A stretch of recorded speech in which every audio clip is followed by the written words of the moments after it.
Hello, happy Thursday. Today is October 22nd, 2020, and I am doing my October series of readings. I am choosing today to cover this with the cards the, well, La, La Llorona. That's it.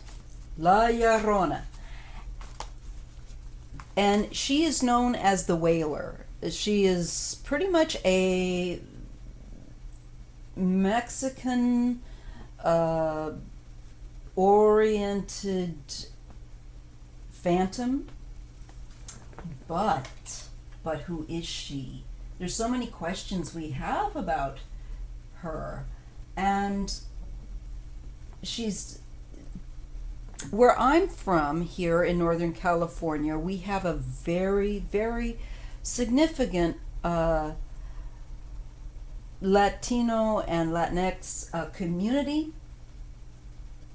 We have Dia de los Muertos, which is into the public arena of celebration.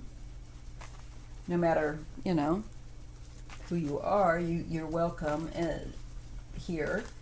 It's just part of wherever you go publicly. It's because it's a big part of our population, so it's become more of a public oriented holiday. Now, little is known about La Llorona. She's growing in America is growing because our population of people being so close to Mexico, we share a lot. I wish that people could be positive about this. More people are than negative, but there's some beautiful things. Now, and a lot of this goes with these stories and folklore. They're not really sure where La Llorona came about, but she is a very somber type phantom. I'm going to use the word phantom, and I do not mean that in any way that is ill-dignified. I mean it just to describe the being that she is. And many people have seen her.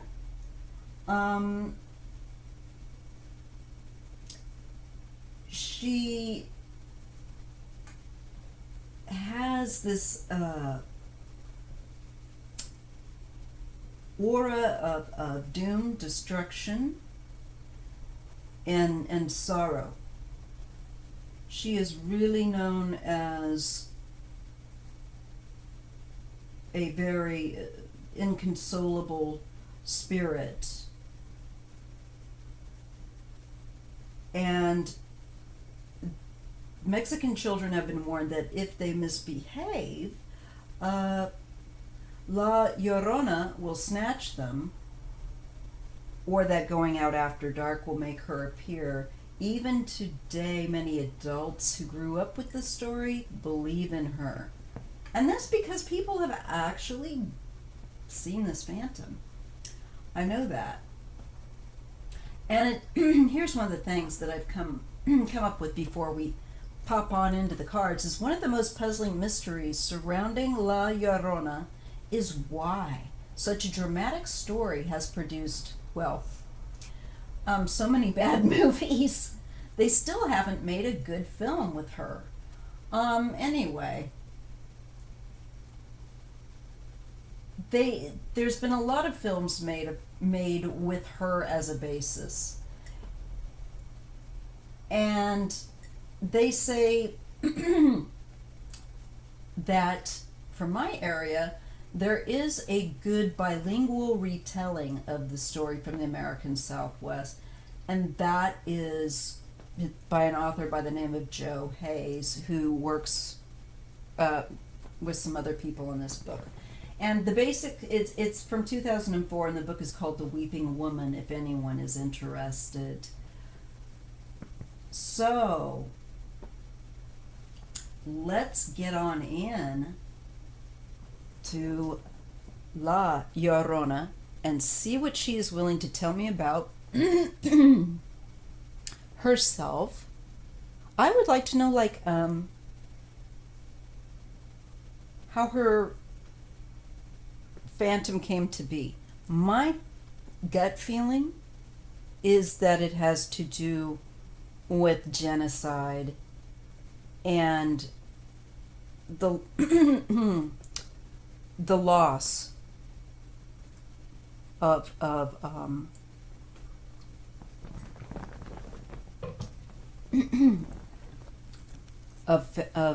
children. But let's just see. That's just my feeling. Because she's always shown there's a weepingness, there's an aspect about children. Let's just see what the cards will say.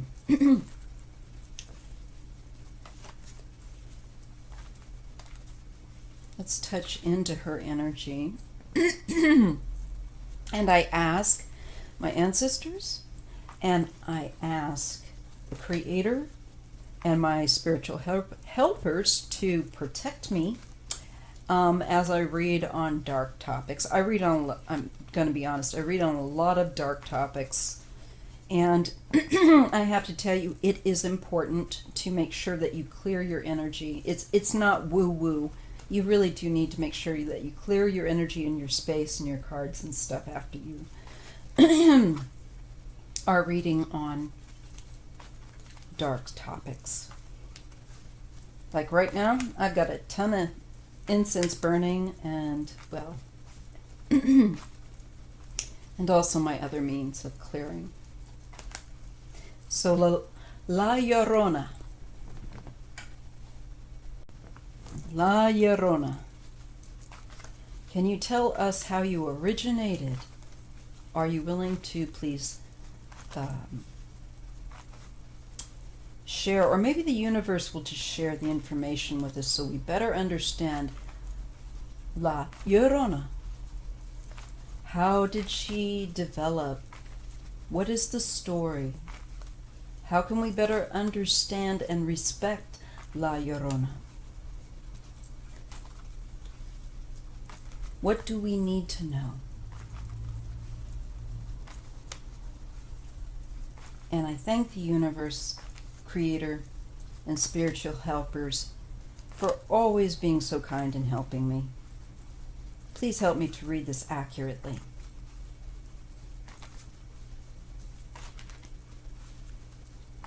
What can you tell us? What do we need to know about La Llorona?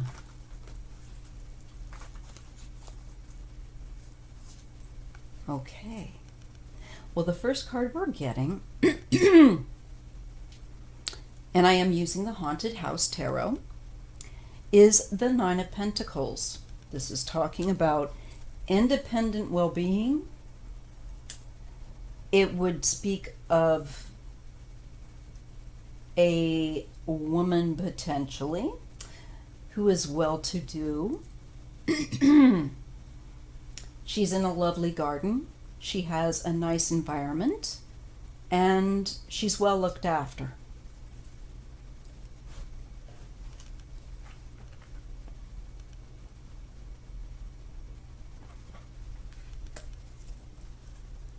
The next card we get is the Seven of Wands, and this is a very defensive card. This is a woman who feels like she has her back up against the wall and ends up feeling very much alone with the Seven of Wands. So, you know what I am picking up first, right off the get-go, is that this was based on an actual person. This goes back to an actual woman who I feel like came from a well-to-do family, potentially here. We'll just see how the story unfolds with the cards, but this is what I'm getting so far. And I'm really feeling like she was kind of on her own here. And I'm wondering, Did she have a love that was not approved of by a well-to-do family or who they wanted her to love? I'm not sure. Just my romantic angle, thinking. We'll see what the cards have to say. And this is for a long period of time. This can also represent, I feel like it's representing her, where she put her energy for a long period of time. But let's continue with that Knight of Earth and the Nine of Cups. We've got our tarot cat checking in.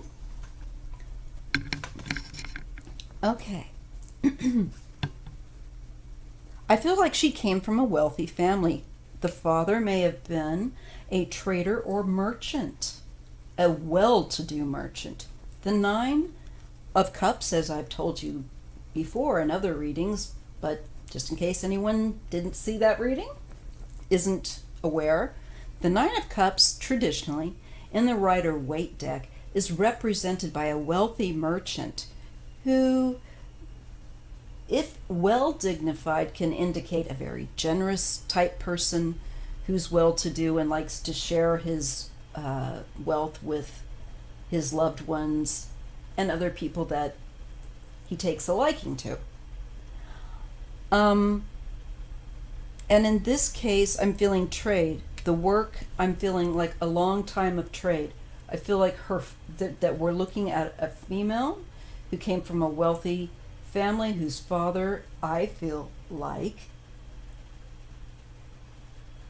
or yeah, more father than like a husband figure. She's independent. I don't feel like she's married yet.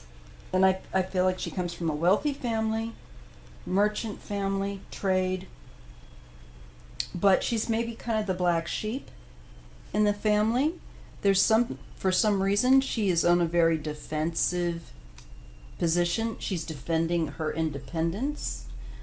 Maybe because it is, the culture tends to be that the man tells you what to do, and especially back 400 or 500 years or more ago. And apparently that's when her story springs up, from what little bit I have uncovered.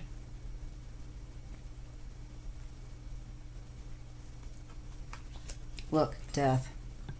She is connected to death.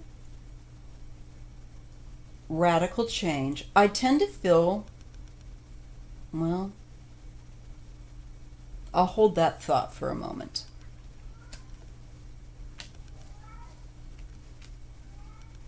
Hello, Bear. I tell you guys, she waits till the camera's on. Yes, look at this. Again, this is another defensive card. This is the Nine of Wands, and it falls beneath vertically that Seven of Wands that is highly defensive. To the death. To the death.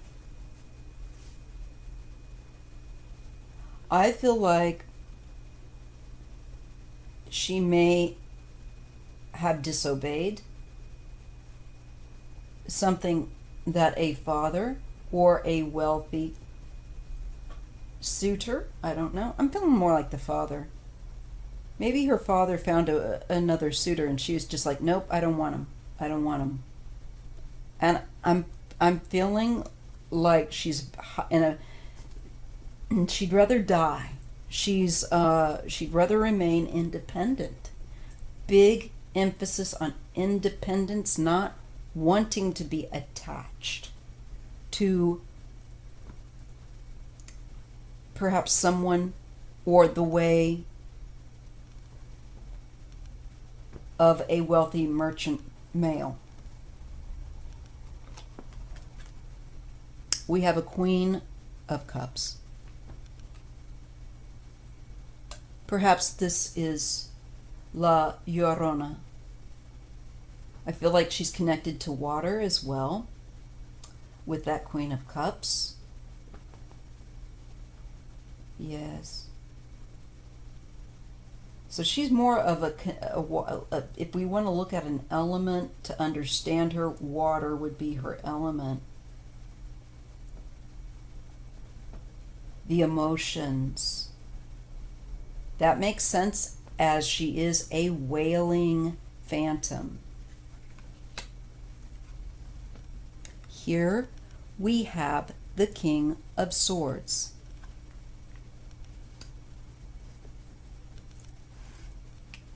He falls underneath the wealthy merchant.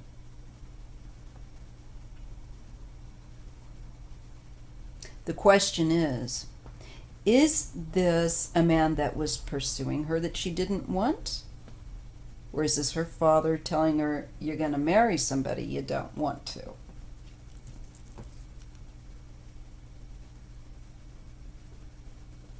For some reason, I feel like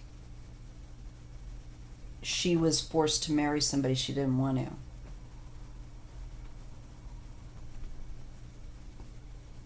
to. Just she really wants to preserve her independence.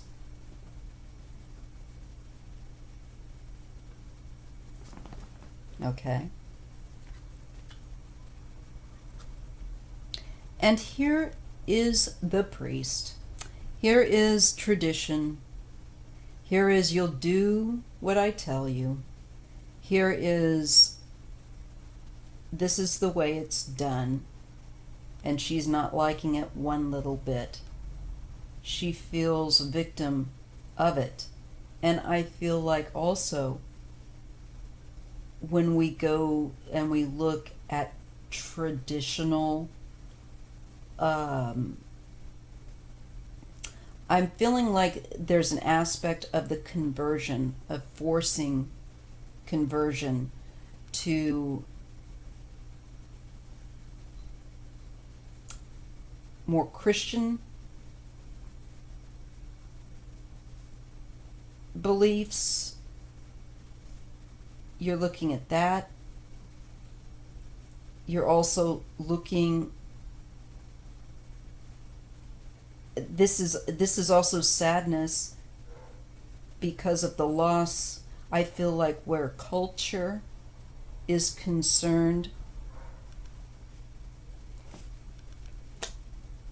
and we have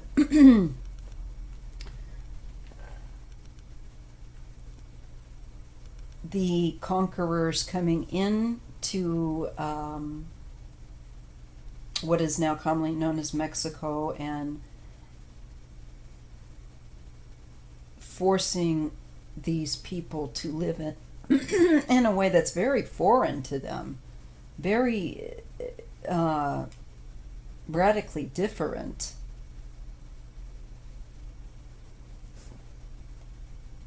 So I think there are elements of that too, the loss of culture.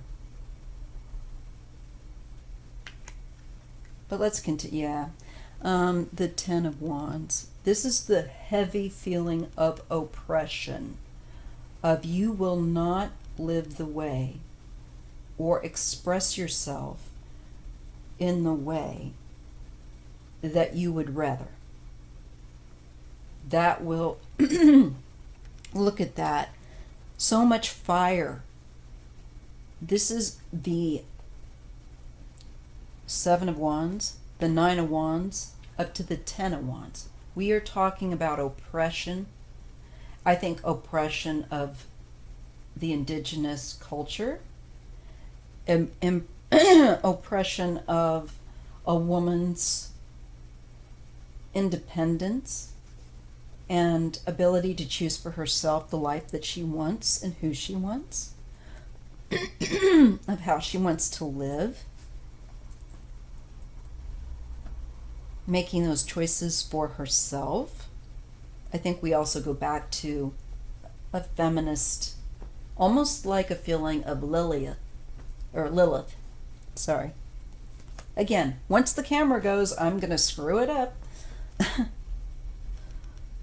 Okay, this is the Page of Swords. This is a very watchful entity, she is, okay? falls underneath that Queen of Cups, who I am taking to be La Llorona. And a long time. She's been around a long time. She is watchful.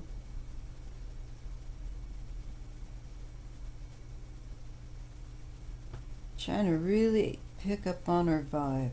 And it's there, I can feel it, but it's me. I need to open up.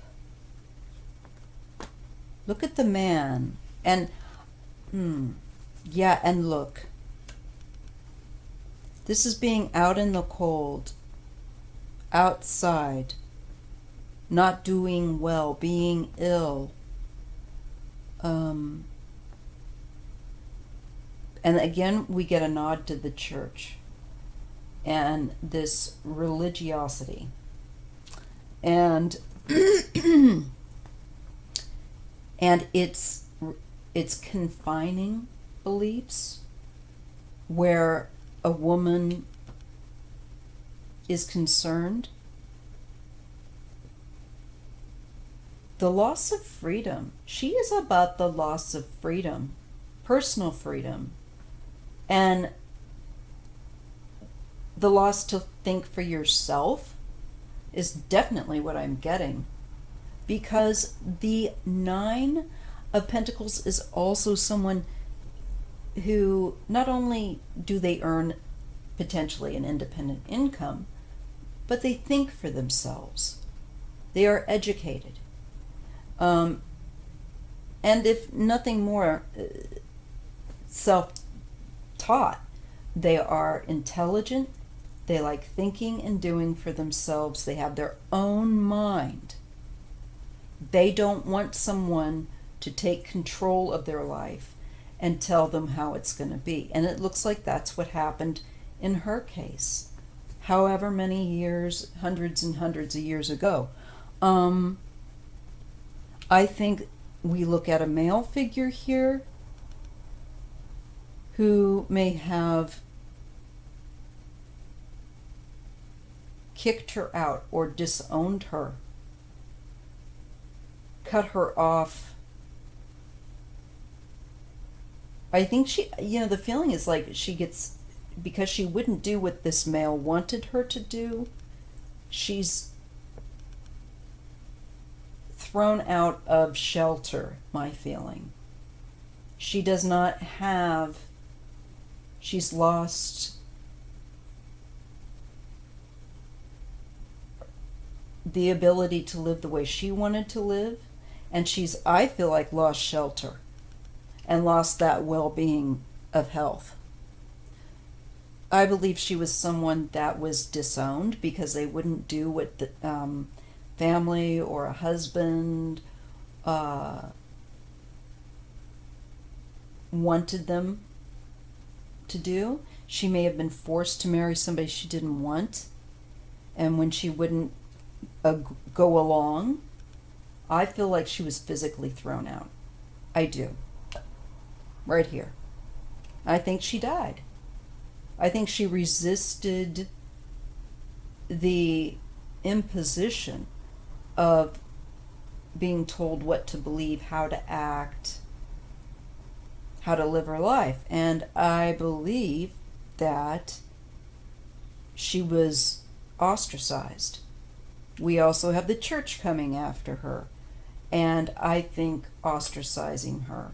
I believe she passed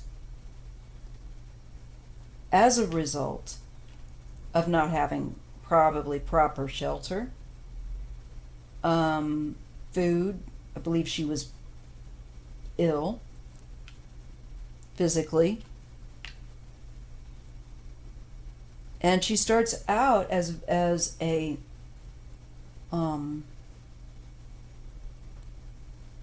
lively, physically fit, well looked after, but also I believe a woman who loved her independence. And I see that we have men of wealth that want her, and of the church, to go by their rules, and she doesn't want to. She ends up feeling extremely oppressed, trying to protect herself, but really without protection. She's been ostracized. And that means I feel like people are told, don't take her in, don't help her, don't be involved with her, or you get reputation by association. So I believe she had what looks to me like the religious belief system against her. I believe also a masculine figure here who is very cold, that wants her to do as they want her to do, and as she doesn't do it, I feel like they throw her out. Very cold. And I believe she succumbed from illness and from elements of being outdoors. She didn't have proper shelter. That's what, yeah, look. 4 of Swords. So she was, I think, a wandering spirit. That's part of the reason why she wanders. I don't feel like she ended up being thrown out. I don't feel like she had a home. And I don't feel like anybody really felt like they could help her, or they would become ostracized themselves. So we see her ill, and we see her remembering the past. And this could also be that she was buried. It does indicate like a tomb. And we get sickness, we get the past. And to me, it's her holding on to the past of how her spirit was treated. It was a really significant, horrible thing to do to someone.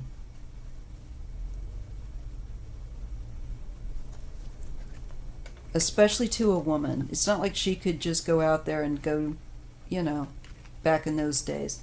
They made women dependent, and they forced women to live lives that they didn't want to live, married to people they didn't want to be married to. And if they didn't do stuff like that, they were thrown out. Oh, cards hopping. Look at this. Okay, so yes, this is also for her. It was a power play between egos, I believe, between her and this male figure, this King of Swords. And I feel like it becomes like, again, more wands, 2 and 6 of temperament, of I'm gonna win. It becomes egotistical for someone. Not her. She just wanted to preserve her independence. But I think for the male, he didn't want to be shown up by a female. This is the card of potentially theft. Don't understand. Okay. All right. And the 10 of Pentacles. Possibly he took over her wealth and threw her out if she was forced to marry somebody. 10 of Pentacles also makes me feel like this is the lore. This is the truth. This has gone on through generations, her story. And it is connected to the night. And it is connected to the idea that she's watching to take someone. she's more watching. But this, to me, is the lore. And so there I think we have the story of kind of how her story came to be. I believe that she was an actual woman who was mistreated and who died as a result of being ostracized, not given shelter, because she would not do as the men, and I feel like religious, belief oriented society, what they expected and wanted of her. That's what I pick up. Let me know if you've done a reading and you picked up something different or similar. I love hearing from other readers too. So that is number 6 on the series for October. I hope you enjoyed it. Please remember to hit the thumbs up, share, and subscribe. Make sure you're subscribed. You might also want to hit the notification. And I just want to thank you, and I'll see you in the next video. What fun!